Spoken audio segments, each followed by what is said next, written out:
So, hi Alex, otherwise known as our man in the field, and welcome back to Live at Heart Southeast. It was great to see the show this week, and thanks for being very innovative in your approach to its recording. A real sign of the times that we're all having to engage with at the moment.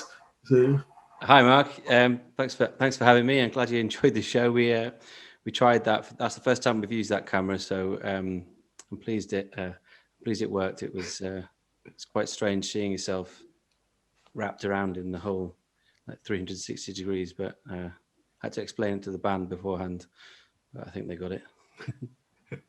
but that's largely why I was keen to chat to you again today. As like the live session recording isn't the only thing that is quite innovative about your career, as I've discovered over time. So I also know that you have a very innovative model of funding your artist career, and it was that what I wanted to chat about today. So can you kind of give us an outline of your career to date? And I know that you already have some Swedish connections in the works too. Yeah. Well, I started a company, so Our Man in the Field Limited, in 2018, and it's solely focused around the music, and it covers everything we make. So the publishing, the music, the touring, the merch, everything. And we have connections to Sweden through a wonderful bunch of people called Rootsy, who we put the first record out with them in September, but we've started releasing singles about this time last year on Rock Snob, which is the label that Rootsy run.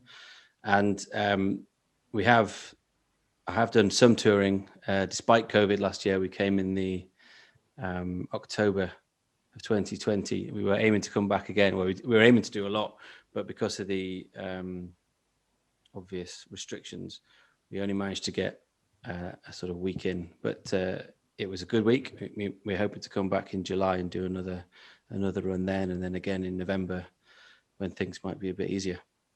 Excellent. Fingers crossed for that.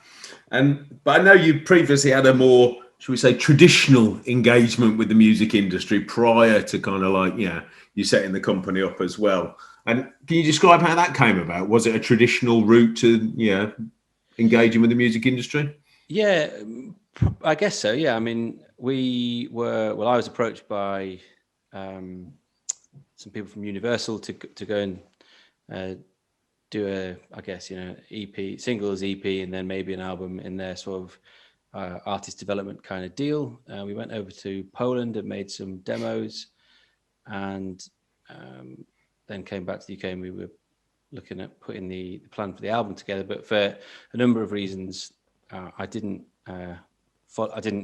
sign the agreement, and those were both artistic and business sense decisions that I'm glad I made at the time, and I certainly don't regret them now. So what was it that you weren't happy with, within the traditional, and what was it that you were looking for that wasn't offered to you in that sense? Well, from a business point of view, it was a case of there was a number of criteria that had to be met in terms of, metrics, measurements of success that they would deem you could then activate the next part of the deal, and the next part of the deal. And that seemed very inflexible, and it didn't really suit the genre of music that I see myself within. And also the way those kind of deals work, it's effectively a loan. I mean, this is, probably most people know this already. It's effectively a loan, but it restricts you to who you use and how you make the album. So we would be making it in studios owned by that label, charged at a predetermined rate that wasn't negotiable, which was much higher than really good studios that I'd already used, much higher, an hourly rate of around £250, whereas I could get a really good studio locked out for the day for that much money, and that would then there'd be an engineer on top and producers and so on, restricted to even things like the musicians that we could use onto the album. And then that also leads into the restrictions around the creative side, which is, equally or more important, you might say. And I've always seen my music as being recorded live as much as possible, or at least the four elements of the band: the pedal steel, my voice, the drums, and the bass, and my guitar, really being recorded at the same time as much as possible. and we went. I mean, we worked with some great, really nice people in Poland. Really nice, nice studio over there. But it was recorded track to track, and then the aim was to sort of get the best version and polish it, and then put it back together. And that doesn't that isn't the way I wanted to do it. So there was strong artistic, and the way those demos sounded was as I'd feared, not how I'd envisioned it. And from a business point of view, it felt like there was almost no chance at all of me making any kind of money and making it viable long term. So when and how did you sense that there might be another option available to you? So I decided myself after listening to the demos that this wasn't going to be, it wasn't going to work. I wasn't going to go through with it. And I had the idea that I could maybe record the music myself and self-fund it, and then show it to them and say, no, this is it. And we would do something like the deal that they'd done, but without the recording element. And at that point, I didn't really know much about the deal other than the recording part. I just knew that the recording part was a bad deal. And I met somebody, actually it was one of the Polish guys that knew a guy called John Eads from working at Abbey Road, and he listened to what I said, and he said, you should meet John. He's just started working with some guys at a thing called The Rattle, and I think they might be able to help you. And I met them, and initially they explained what they did to me, and I thought, these guys are going to go broke in 6 months, but this is a really cheap way of storing my gear and rehearsing. So, I was like, yeah, this is great. But the Rattle have a space, they have studios, they have workspace and recording rooms and writing rooms and lots of good gear. But they also run talks from different people from within the traditional industry, but also people who are innovating new business models within the music industry. And this is going back to 2018. And I sat in on what I called them lectures. To me, it was like going back to university and listening to people speak on different subjects. And a lot of it was around marketing and how you can do a lot of the groundwork for early stage artist stuff yourself. But some of the talks, particularly from Chris, the CEO, were around treating music as a startup. And if you create a company around the business of your music and reverse the idea that you need a loan to do the things that the music industry tells you that you need to do, and say, actually, if I have the capital and I can go out and buy these services, it certainly all made sense to me that actually the restriction is the money in your hand to be able to negotiate a better deal. And if you could create a company that had a clear value and a business plan, then you could perhaps get investment directly into your company and then go out back to these people who are experts. The universities, no doubt, they're experts at what they do in the services side, and not need to take such a poor deal or not need to effectively take the loan from them. So in October 2018, I set up Our Man in the Field Limited as a company. And I had one of our fans had said, I want to help you make the album. I'd like to invest some money or give you some money. They didn't say invest. I'd like to contribute, which came out of nowhere. And that person became our first investor. And we actually set the company up and then were able to use that person's expression of interest to go out and find a bunch more investors. And we used a scheme called SEIS, which is it's from when everything was better and Britain was in the EU.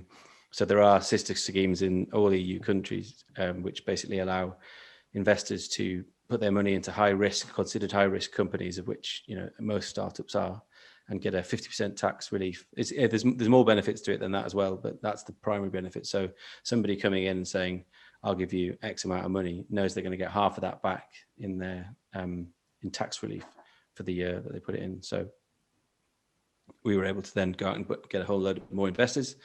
And the other great thing about the Rattle was that, of course, we were able to use their studios, recorded it exactly as we'd intended, so live, and we were able to bring in people that would perhaps not have heard of us, or perhaps not have considered that we were such a viable project from an artistic and a business point of view, to work on the project from that point.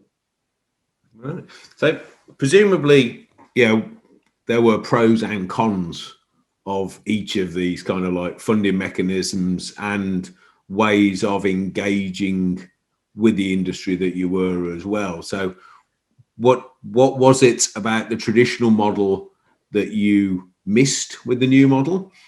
Or are there pitfalls with the new model which you're still having to overcome at the moment and working through? Yeah, definitely. Although I would say, I think there's since 2018, there's been a lot more people doing similar things, and it's become more widely accepted that things aren't necessarily going to be as straightforward as they once were, and there's more organizations that are open to working in this way. But I mean, in terms of challenges, whenever we try and re-engage with the traditional model, you get a range of responses. And I've taken, I rarely sort of, when I'm having these conversations, first of all, people are wanting to know why we haven't, why there isn't a manager, why there isn't a tradition. And we have people involved in, I have advisors who are, some of them are investors, some of them are part of the Rattle who have an investment in the company. And I have people in various different roles, but it's a choice of mine to be in control of everything. So the first point of contact with bookers or with labels or anybody who I want to work with, I always want to have that relationship myself, and that's a decision. So if you don't want that, then that would be, that you'd have to organize the way you did what I'm doing differently. But there are challenges when and things that might be, might seem on the face of it easier if you are in the traditional model. There's a sort of straightforward trajectory, and when you're at the bottom, you sort of feel like you have an understanding of the steps, and the end goal is there. And if you fulfill these criteria, and the deals are almost written like that, so that they give you this idea that there's a sort of linear narrative to it. And I think that's probably very unlikely, even in the traditional model, that there is any kind of linear sort of straightforward run to success. And what success is defined as at the beginning of that deal isn't what success might be to the artist at any point. And I can, in my model, I can define what success is to me, and my investors are on board with that. Whereas with the traditional model, success is defined in the paper that you sign when you haven't even made any music, you haven't even released anything.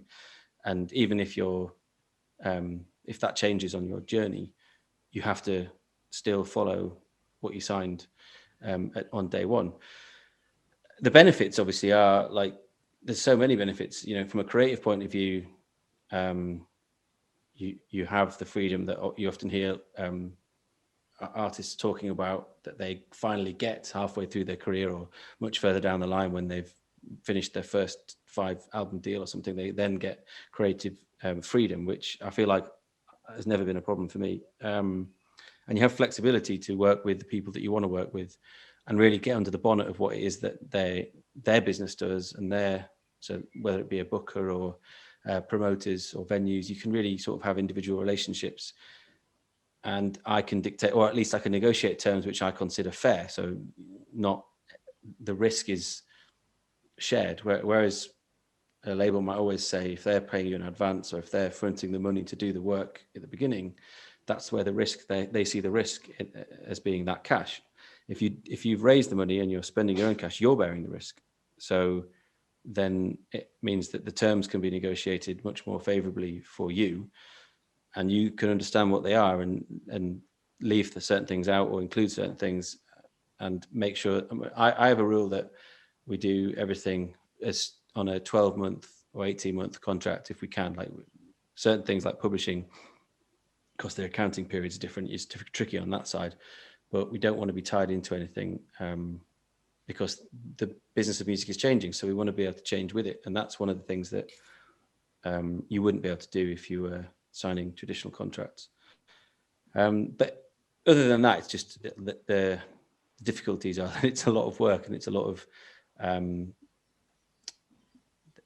I welcomed it at the beginning, and I still do now. But the pressure, the book stops with me in a way that it wouldn't necessarily done had we done it the other way around. And I have at times spoken to traditional managers or traditional labels again, and it's quite difficult to re-engage with the traditional system at the moment. Not impossible. I mentioned Roots at the beginning, and I'm very lucky to be working with those guys. And it turns out they've always operated in the way that would suit this business model. That they've never done it any other way. So that was really easy, and it really it made sense, and they didn't need to know any of the stuff that I was going to tell them, because they were like, we only want to do these fair, short-term kind of deals. So that worked really well. Whereas a couple of the management companies I've spoken to in the UK, who it seemed at one point would have been a good idea, that they couldn't understand that I didn't need all of their services. They wanted everything to be a one-stop shop, and said, well, that doesn't. And also, I can pay them, so it's not like I want to give them a percentage of my company or my total gross. I can pay you. Tell me what your daily rate is, and they couldn't work it out, and that was difficult. And also how would I measure your services? And I think that'll change. You can say now, in the same way that a label was saying to me, we're going to pay you different things and access different parts of it based on success, that are these metrics, mainly streaming and record sales and so on, and tickets, maybe if it was a big deal, sort of 360 deal. But when I sort of turned that around and said, if we set in, if we can sell this many tickets by this point, or if we have this many followers, even do it on the social media stuff and the streaming, if we get that, then I'll pay you extra or something like that. They just couldn't get their heads around it. And really that's what it should be, because I'm the customer, I'm the guy employing them. So essentially all of your IP is locked into Our Man in the Field Limited. Yeah. And then to engage with the traditional models, like you talked about, music publishers and things like that. So to engage with those rights ownership traditional companies, you choose to work on a short-term licensing model out to them. Yeah, is that across all of your IP essentially? Yes, it is at the moment. Yeah, unless there's another model that arrives, then we'll just continue to do that. I think in terms of publishing and copyright, it's a tricky one, because ultimately there's two. The way I understand publishing is that there's the administration, which is the collection, and you want somebody you can trust and that has a big network that can go out and do the work, and you rely on them counting to you properly. And then there's the sync side, there's the sales side of your music. So that's where I think the old model on the sales side, I think still has an advantage over some of the newer sync companies, because it still seems to me that the new sync and publishing companies that there are, I won't name any names, but there's many of them, you all know them. They will more or less take anybody who wants to upload their music to them, and they either use AI or they just can't grade or categorize their music in great detail or have a human feel to it, to the way they work with it. So I think the traditional publishers still have the edge there, because they're you meet a person, you understand why they're interested in your music, and you through all the relationships that we've formed so far, and we're only one album into it. I'm certainly no expert, but it's been the people that have been most passionate about the music itself that we've had the greatest results. So if we were coming up with metrics, you could draw a line to the people that were the most enthusiastic when they first heard it, to the successes we've had. You can draw the line back to them, very easily. Whereas at the moment, I haven't seen any publishing models from the new industry that give me confidence that I'm going to get somebody, because they take so much music on, that somebody that A, cares about the music, and B, knows how to sell it. So that's an interesting thing that might change. So you have noticed a difference between the copyright side of the industry and the live side of the industry in a willingness to adopt to new practices and to be able to cut deals with you, presumably because the deals that you're cutting with the live industry are deals they're familiar with. Yeah. Yes. Yeah. Whereas with the copyright industry, it's still a case of kind of, they're not offering you the bespoke services that you want to give them for a percentage of that catalog, presumably. Yeah, basically. And we're still able to negotiate because we don't need the advance. We're still able to negotiate a better deal. And I think one thing that we'd like to do in the future is find there's lots of sync agencies, that new sync agencies, and I think a fair working for an artist might be that.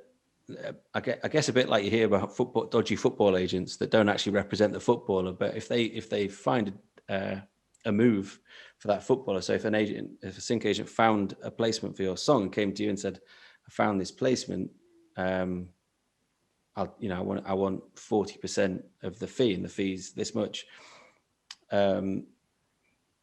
Normally you wouldn't be able to take that because you'd already be signed into some sort of exclusive deal with your publisher or a sync agent if you do that separately. And I think that it should be that should be possible. I don't think an artist should be, because that would then be meritocracy. It'd be like if a sync agent feels like this song is worth something, then they go out and try and sell it. And if they're successful at that point, then they can say to you, "I've got a deal. Are you interested?" And the deals, once you get to that point, are very simple. It's, this is the product. Do you agree to that? Yes or no? This is the split. Then this is the term, and that can be really clean and easy.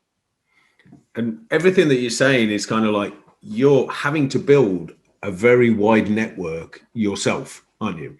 Yes. You, as the lead behind Our Man in the Field Limited, you're the person that is having to go out and build those networks and those bespoke networks as well, which I guess is a challenge to a lot of artists. But you would clearly advocate for the alternative path because it's within your skills capability, you feel, as well. So what steps can an emerging artist take to pursue this path? What would you say are the things that they can do and the skills that they need to question themselves about whether they have those skills or whether they need to purchase those skills as well? Yeah, sure. Well, if somebody's successful in raising money, then they can make those decisions about whether they do parts of it themselves or whether they bring people in, and ideally they've got capital to make those kind of hires. But I think the first key thing is forget the artist side. Just say it's a startup. Can you show that you change behavior? And the way we did that was I guess we kind of farmed from the social media following that we had at the beginning and with some adverts, and then at gigs, a database of people, fans, and we fed them unreleased music and measured how many times they listened to it. And then we compared that to Spotify's latest data at the time that said super fans listen to songs this many times before they move on to the next one. And we showed that using this, however many hundred people we farmed from different sources and then sent individual links to, we could analyze their behavior and say they listen to it 20 times more than Spotify says is the most a super fan would listen to something on Spotify. So we've changed their behavior from this many listens to that many listens, so they would be considered more, at least a viable fan. And that made a more compelling starting point to then say, this is how we're going to make a company out of and that's what startups will do with, and they won't call them an audience or fans. They call them, customers and advocates. So it is essentially, ensuring that you've got an active engagement and active consumption. Yeah, absolutely. And the start of that doesn't have to be huge. It doesn't have to. You don't have to do lots of different versions of that. You just have to sort of start with a way of saying, okay, I've shown I can change behavior. and then create a pitch based around what your music is, where you see it sitting in the world and the universe of all the fans, and then what are you going to do, and what you're going to do differently to everybody else to make a company that they should invest in. And some of my things were we're going to use Spotify as not as an income source. We're going to use Spotify as a sort of the top of the funnel where we advertise ourselves, but the real products are experiences created around the music. So it could be traditional, just a gig, but we also sold tickets to rehearsals, or we offer people to come in and watch us doing certain recording parts or mastering and mixing of the tracks. And we did sort of house concerts and things that were outside the traditional model that the traditional model wouldn't be able to cope with, because they would have sort of too rigid income streams, and that would be it. Right. So it's fascinating, and kind of I know that you are going to be in Sweden over touchwood summer and hopefully autumn as well. So I'm hopefully coming at the end of July, if the travel restrictions are lifted, then we will be there with the Rootsy guys again, and then again in November. I think I'm probably coming solo in July, and then with the full band in November. Excellent. I'm already thinking that we should maybe be looking at trying to get you to do some masterclasses around those gigs where artists who have had their attention spiked and see that there is an alternative path, which I guess is quite prevalent anyway, especially with regards to distribution and things like that. But I think one of the key challenges is highlighting to artists how they can overcome what they might seem as obstacles to this route. Yeah, absolutely. I think that, I mean, speaking personally, the biggest obstacle was comparing myself to other artists. As soon as I stopped doing that, and I said, right, which was really easy to do once we'd rejected the traditional model, then it was a case of, what have I got? I don't need to get, when you've got a few thousand followers on, like we've got small social media followers, you actually don't need to go out and get millions of followers. You just need to work out what it is about the followers that you've got, that if it's in the hundreds or whatever, it's fine. You just need to find out what it is that that's retained their attention about what you're doing, and then make a plan based around what you're doing. Not trying. I mean, learning from people who've done things differently is a different thing. But comparing yourself to artists in your genre who are in the traditional model or not, but might appear hugely successful, is a really sort of, you have to turn yourself off from that and say, well, they've got likely a huge team of people and a massive machine doing things for them, but at the end of the day, there's some terrible deal in place there where they're paying their advance back out of their 17% of the ownership, which they're also paying all their team and their own costs out of. And this is a completely different way of doing it. And you're once you get past that, all the work that you do feels really rewarding, because you're only rewarding yourself and your immediate, like the rest of your band and the people that you've chosen to work with because you like them, not because that is a means to an end. Absolutely. It's about team building, isn't it? Like what we've always said, it's the ability to build the team that kind of, highlights your skills and sets off your skills better as well. I think the everybody would be surprised by the amount of people that if they understand the tax incentive, it's a 50% tax relief, basically these tax schemes, that there is one in Sweden, there's one in the UK. I was surprised, and I'm sure lots of people will be surprised, how many people actually are attracted to that, both as an alternative investment model and as a way of funding art that isn't just a case of handing over money for, with no terms attached to it. And there are a lot of people that we all probably know that have got an interest, at least in understanding that. So it's really worth getting your head around what the tax system is. And there'll be different criteria probably within Sweden, but it's based on the same thing that the UK's version is came out of a 2013 EU-wide plan to invest in innovative startups. So it's effectively the same criteria as we've got. Wicked. No, I'd love to kind of like see whether we can actually, next time that you're in Sweden, get you to sit down with some artists. No, I'd love to. No, I'd love to. I think it's I'm definitely more than happy to help anybody understand it. There's lots of other elements that we haven't had time to cover, but like I say, I felt energized. I feel energized by the work it creates, even though it's quite a lot.